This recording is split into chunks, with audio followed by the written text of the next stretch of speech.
안녕하세요. 저는 중학생 딸을 키우고 있는 40대 공무원 엄마입니다. 지금 제 딸은 남편에게 커다란 상처를 받아 정신적인 상처가 너무 컸는지 선택적 함구증에 걸렸었는데 이제 차차 나아지고 있어요. 저와 우리 딸에게 일어났었던 기막힌 이야기를 한번 적어보겠습니다. 저희 남편은 대기업에서 일을 하고 있어요. 아무래도 대기업에서 일을 꽤 오랫동안 했다 보니 사실상 남편의 외벌이로도 우리 세 가족 충분히 먹고 살 수 있습니다. 하지만 제 직업도 공무원이라서 참 안정적이고 복지가 괜찮은 직장이라 저는 맞벌이를 선택했죠. 제가 일을 하는 스스로를 자랑스럽고 좋아하기도 하고요. 남편과 결혼을 하고 난 후 아이가 꽤 오랜 기간 동안 생기지 않았습니다. 그래서 저와 남편은 불임센터에 방문을 했었죠. 그때 제가 난임이란 사실을 알게 되었습니다. 그래서 시험관으로 우리 딸을 낳았어요. 제가 배 아파서 낳은 딸은 정말 예쁘고 소중한 존재이지만 그 과정은 정말 힘들고 지치는 나날의 연속이었습니다. 그리고 뱃속에서도 아이가 여과로 자리를 잡아서 중간에 정말 고생했죠. 난산으로 고생 끝에 딸을 출산했습니다. 솔직히 딸아이는 너무 소중하고 사랑스러웠지만 그 과정은 전혀 아름답지만은 않았어요. 저도 사람인지라 딸아이 하나로 만족하기로 남편과 이야기도 끝냈죠. 그렇지만 맞벌이 가정의 아이들이 그렇듯 우리 딸도 외로움을 참 많이 탔어요. 매일 동생을 낳아달라고 조르기 일쑤였습니다. 그런 모습을 보면 마음이 참 아팠어요. 한동안은 동생을 낳아달라고 조르다가 통할 것 같지 않았는지 그 뒤론 강아지를 키우게 해달라고 조르기 시작하더군요. 사실 저는 반려동물을 기를 때 책임감이 있어야 된다고 생각을 해요. 아이의 욕심으로 기르다가도 결국 뒤처리는 제 몫이 되면 정말 힘들 것 같았거든요. 그런데 점점 말수가 줄어들고 외로움만 타는 딸아이를 보고 설령 내가 모든 케어를 담당하는 한이 있더라도 아이를 위해 강아지를 기르자고 결심했습니다. 아이가 10살이 되던 해에 정말 큰 마음을 먹고 강아지 2마리를 입양했어요. 포메라니안과 말티즈였죠. 둘 다 눈처럼 새하얗고 털뭉치 같아서 딸과 저는 심사숙고해서 강아지들의 이름을 서리와 소미로 지어주었답니다. 그런데 막상 서리와 소미를 데려와 키우기 시작하니 딸아이가 너무 야무지게 잘 키우더라고요. 스스로 교육도 시키고 목욕도 시키고 양치도 해주고 하면서 말이에요. 물론 아직 어린아이였기 때문에 어른들의 손길보다는 한참 모자라 제가 많이 도와주기도 했습니다. 그러다 보니 서리와 소미에게도 저도 참 정이 많이 붙었어요. 서리와 소미는 제게 선물 같은 존재였습니다. 사실 딸아이가 외로움을 많이 타기 시작하면서 말수도 많이 줄어들었고 부모와의 애착관계 형성이 조금 미흡했었거든요. 맞벌이라서 엄마 아빠와 보내는 시간이 부족해 어쩔 수 없는 일이긴 했지만 그래도 마음이 참 많이 아팠죠. 제 딸이 엄마인 저를 어려워하는 것이 눈에 뻔히 보이니 씁쓸하기도 하더라고요. 어린 시절 너무 떨어져 있었나 후회가 된 적도 많았습니다. 그런데 서리와 소미를 키우면서 딸과 전 참 많이 친해졌어요. 일단 강아지들은 매일매일 산책을 시켜줘야 했습니다. 비가 오거나 눈이 내리는 경우나 제가 부득이하게 비상근무나 야근 등이 생겨서 퇴근이 늦어지는 경우처럼 정말 피치 못할 문제가 생기지 않는 한 저는 항상 딸과 둘이서 오붓하게 아파트 단지를 서리와 소미를 데리고 산책을 했죠. 강아지 산책을 계기로 딸이 저와 정기적으로 둘이서 함께하는 시간을 가지니 제게 어리광을 부리기 시작하더라고요. 서리와 소미를 산책시키면 제 손을 잡거나 팔짱을 끼고 조잘조잘 떠드는 모습이 참 사랑스러웠습니다. 오늘은 무슨 일이 있었고 무엇을 먹었고 오늘 뭐를 했는데 그게 제일 재미있었고 학교에서 이런 일이 있었고 친구 누구는 이랬었고 저랬었고 내일은 무엇을 할 것이고 하며 자연스럽게 저와 딸의 애착관계가 두터워졌죠. 그래서 저는 서리와 소미에게 참 고마운 게 많아요.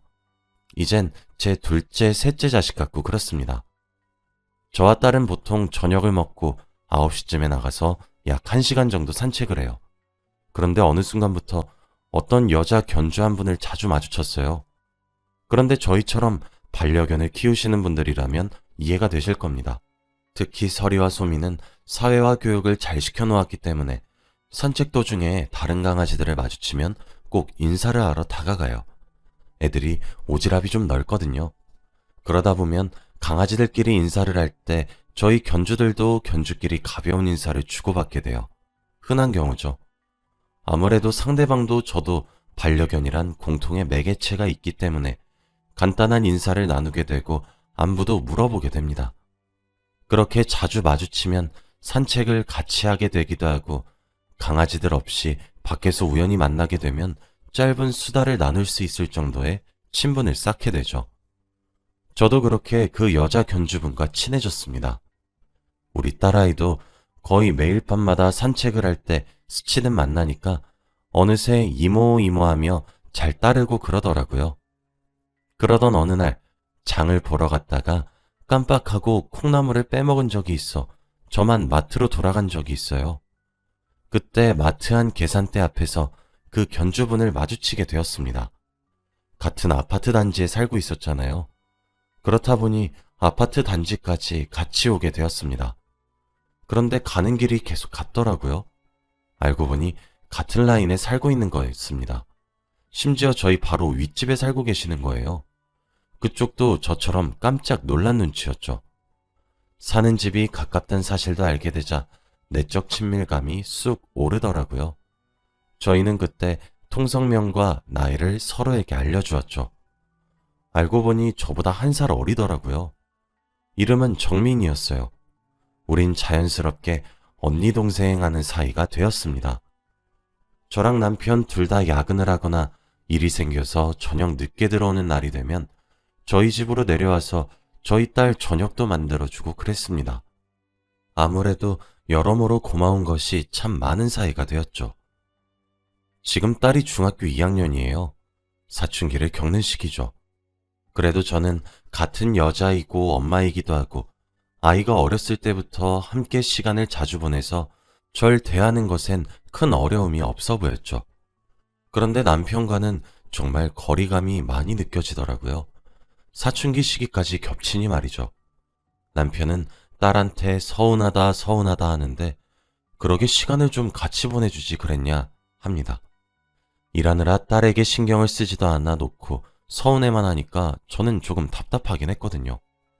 그래서 하루는 주말이었는데 제가 혼자서 대청소를 하려고 했는데 그러다 보니 장 보러 갈 시간도 없고 사야 될 것도 많더라고요.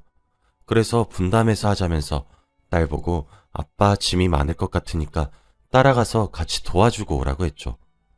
툴툴거리긴 해도 남편과 함께 나가더군요. 둘이서 친해지길 바라는 마음으로 제가 만들어준 시간이지만요. 그렇게 저는 혼자서 대청소를 시작했어요. 그러다 거실에 있는 TV 서랍장을 깨끗하게 닦고 안에 있는 내용물들을 정리를 하고 있었습니다. 그런데 아파트 임대차 계약서 하나가 나오더군요. 남편의 이름으로 되어 있는 계약서였어요. 웬 아파트 임대차 계약서인가 싶어서 서류를 들여다보니 저희 아파트더군요. 분명 지금 저희가 살고 있는 아파트는 매매가로 주고 샀거든요. 그래서 이 사람이 지금 나 모르게 뭐 하고 있는 짓이야? 라는 생각이 들어서 나중에 이야기 좀 해야 되겠다 하고 있었는데 자세히 들여다보니 임대차 계약서의 소재 질안에 적혀있는 아파트 동 호수는 동은 저희 동이었지만 호수는 저희 집이 아니었어요. 바로 윗집의 호수였던 것입니다. 사람이 너무 기가 막히면 말문이 턱 하고 막히는 것 아세요? 설마 아니겠지. 아닐 거야. 저를 얼마나 다독였는지 몰라요. 일단 직감적으로 이 서류를 모른 채 하고 있어야 되겠다는 생각이 번뜩 들었습니다. 그래서 바로 딸아이 방에 있는 스캐너로 계약서를 한 부 복사한 뒤 제 가방 깊숙하게 넣어서 보관했고 원래 있었던 자리에 문서를 그대로 돌려놓았어요. 남편과 딸을 내보냈으니 집안의 대청소를 제대로 해놓아야 될 것 같아 묵묵히 청소를 마저 하기 시작했죠. 청소를 하면 할수록 바닥과 유리창은 밝아졌지만 제 머릿속은 정말 엉망이 되어갔습니다. 그날 집으로 돌아온 딸과 남편을 어떻게 반겼는지, 어떻게 밥을 해 먹었는지도 기억이 잘 안 나요. 다음날 월요일이 되어서 저는 평소처럼 출근을 했고, 복사해둔 계약서는 회사 서랍으로 옮겨 보관했습니다. 저녁이 되었고 퇴근하자마자 불이 나게 집으로 향했어요. 그리고 딸과 함께 산책을 나가서 목이 빠져라 정민이를 마주치길 기다렸습니다. 아니나 다를까 저 뒤에서 언니 하며 정민이가 반갑게 제게 다가오더군요.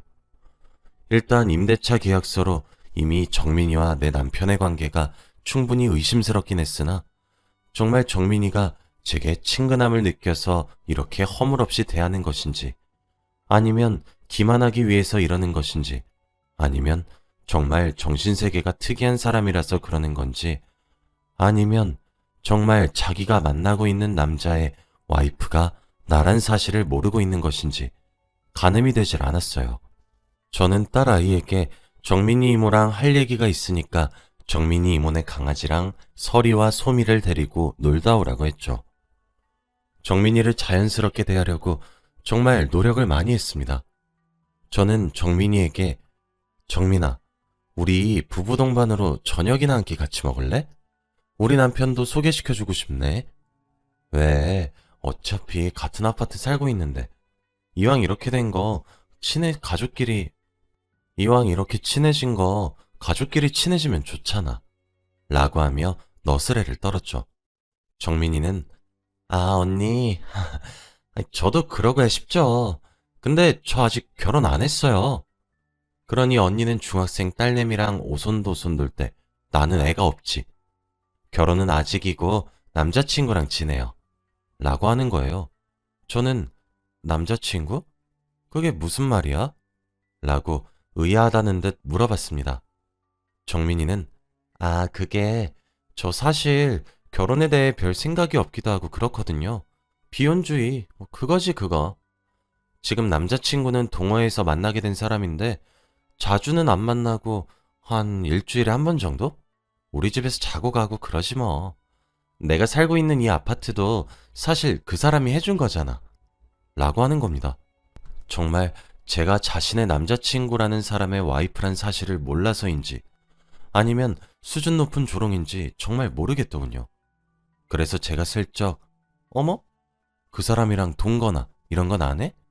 뭐야 그 관계가? 라고 떠봤어요. 그랬더니 글쎄 저도 사실 동거하려고 집을 얻은 건 줄 알았거든요 언니? 근데 이건 아직 내 기우일 수도 있는데 그 사람 유부남일 수도 있겠다 싶더라고. 내가 같이 살자고 해도 꿈쩍도 안 하고 꼭 일주일에 딱 하루만 자고 간다니까? 그날이 매주 금요일 밤이야. 이러는 거예요. 네, 참 기가 막혀서. 제 남편은 금요일 저녁마다 회의가 잡혀서 끝내면 늦은 새벽이라서 피곤하니까 회사에서 조금 자고 집에 들어가겠다고 했거든요. 항상이요. 저는 초강수를 두기로 했어요. 어머, 그럼 이번 주 금요일에 남자친구 소개 좀 시켜줘. 나도 남편 데리고 나갈게. 너랑 내가 이렇게 친해졌는데 함께 놀면 좋잖아. 라고 했더니 정민이가 흔쾌히 알겠다고 하더라고요.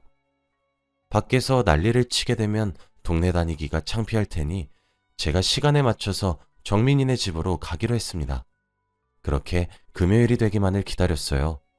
금요일 저녁, 아니나 다를까 남편은 이번 주 금요일도 회의가 있어서 못 들어가겠다며 대기업의 횡포니 뭐니 하면서 누가 금요일 퇴근 시간에 회의를 여냐고 궁시렁거리더라고요.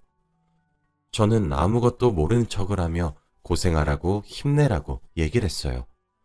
약속 시간인 7시가 되었습니다. 오늘을 위해 딸아이도 친구네 집에서 자고 와도 된다고 허락을 했더니 좋다고 나가서 집엔 저뿐이었어요. 이날을 위해 소형 녹음기도 하나 장만했고 녹음을 시작한 채로 가방에 넣은 뒤 집을 나섰습니다. 한층만 올라가면 되니 정민이네 집으로 올라갔습니다. 띵동 초인종을 눌렀어요. 정민이가 환하게 웃으며 문을 열고 벌써 왔냐며 반겨주더군요.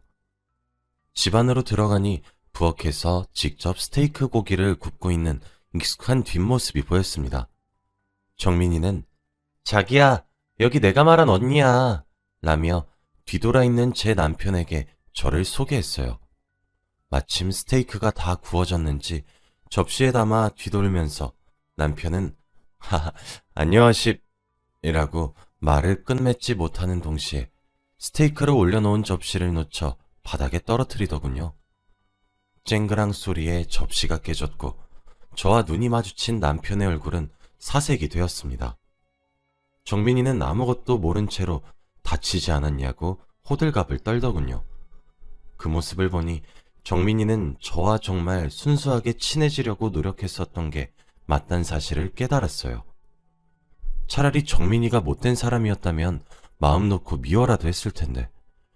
저는 조용히 제 남편에게 물었습니다. 당신, 여기가 회사 회의실이야? 남편은 아무런 대답이 없었습니다. 정민이는 영문도 모른 채로 멀뚱멀뚱 저를 쳐다보며 언니, 갑자기 무슨 소리예요? 라고 묻더군요. 저는 정민이를 노려보며 물었습니다. 너 정말 몰랐어? 언니, 무슨 말이에요 대체?